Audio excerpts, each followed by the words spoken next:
Now that I've got my first joint chain, I want to go ahead and make the rest of the skeleton. So I will do that by using my various orthographic viewports. I'm also going to go to Modify, Display, Heads-Up Display. I'm going to turn off Poly Count, and that's going to make it a little bit easier for you to see my joints. As I make them, I just want to be aware of where they are in space. And you'll also see that I will go through this process pretty quickly so that each time I make a chain of joints, I can stop and name and adjust my radii. It is always worth it to name your joints as you go. Trust me, it is important. So I will go through this so slowly that you will get really sick of me, and you'll fast forward to the end of the video so you can just see what my final chain is like. That's okay. I'll do the arm next. I'm going to start in my front view, and I'm going to start in a little bit so that I can put in a clavicle and then a shoulder and then my elbow, my wrist, and my fingers. And then I'm going to come up to my top viewport, and the clavicle and the shoulder look okay. But this elbow is too far forwards, so I will press my D key and move that back. And I think everybody else looks pretty good. So next, this joint 1 is going to be my clav joint, which I may or may not need to bind to the skin. We'll talk about that when we get into binding. This next joint is going to be the shoulder joint. That's an important one. So is the elbow. Then this one is the wrist. And the last one is the fingers, which I'm not going to give that little joint designation to. Here's the reason for that. If I look at the rest of my joints, like this one, what I see in the middle is a thing called a local rotation axis. The local rotation axis has a local Y, local Z, and local X axis.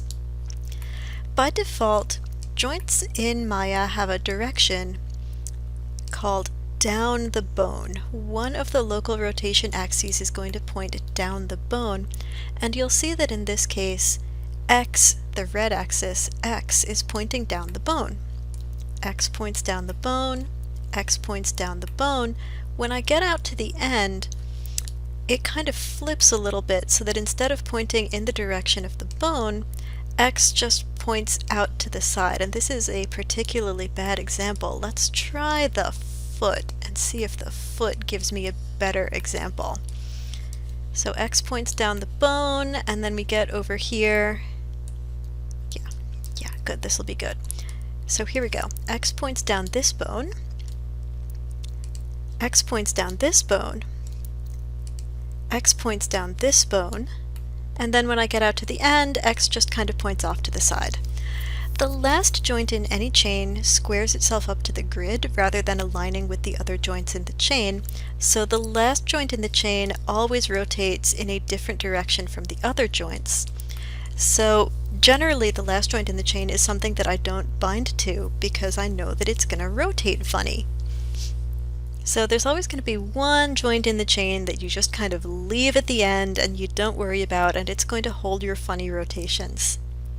So the rest of these are fine, and then this last joint just doesn't get bound.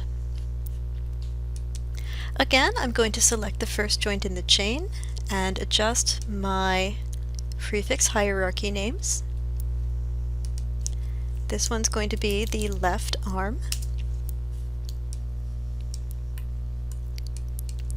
And now all I need is a series of joints that go along the skeleton.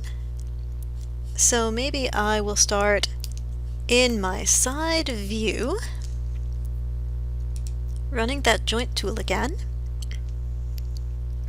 I'm going to go along this center line here. I figure that that's kind of the central focus of my skeleton. Some people do like having the spine along the back, but I find that I get the best results if I keep it in the middle. Everybody's going to be a little bit different here. For me, I'm going to put in a joint somewhere in here that is going to constitute the total root of the skeleton. Then we'll go up, maybe like that, and like that, and maybe up there, do one here, do one there. The conflict that I'm having here, and there are a couple of them. The first one is that I really like it when my joints align with the character's geometry. That's going to give me the best result every time.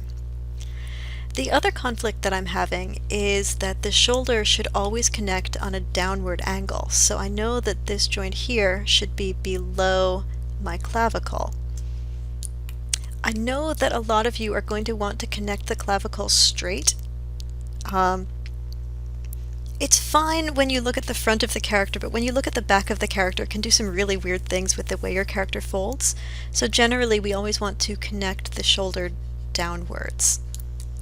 So what I'm left with is a root joint that's kind of, mine might be even a little high. Maybe pull that down a little bit. And then it's like I'm skipping to every other edge loop,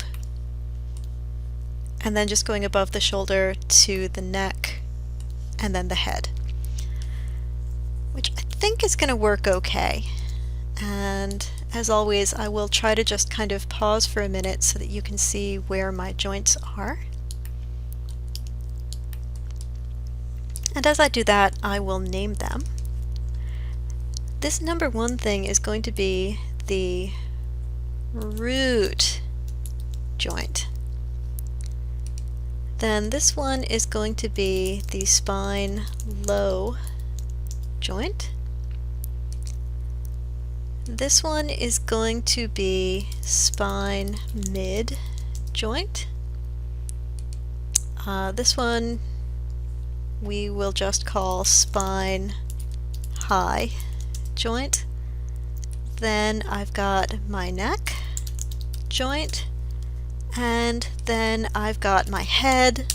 That is the final joint in the chain, and you can see, here we go, X is pointing up the bone, X is pointing off to the side. So the head I'm not necessarily going to bind anything to, it is just there to hold all of that bad rotation. So there is this, and we'll just go through. I want the root joint to be a little bit bigger than all the other joints to make it easy to find. This one is probably okay. Let's do it at a 0.5. Maybe we'll go even lower, 0.4. This one we're almost never going to use. This one we are almost certainly going to use. And I don't think that I did this either, so we'll make the fingers really small. We'll make this head joint really small. Here's the wrist. We'll make that maybe a little smaller, like a 0.35. 0.4. 0.5. And the clavicle, we're barely going to use it at all. We may not even bind to it. It's there so that your shoulder can do this, but can also roll and shrug, which is a really useful motion. So that's that. While I'm here, having made this whole entire chain, I'd like to connect all of the limbs to the skeleton.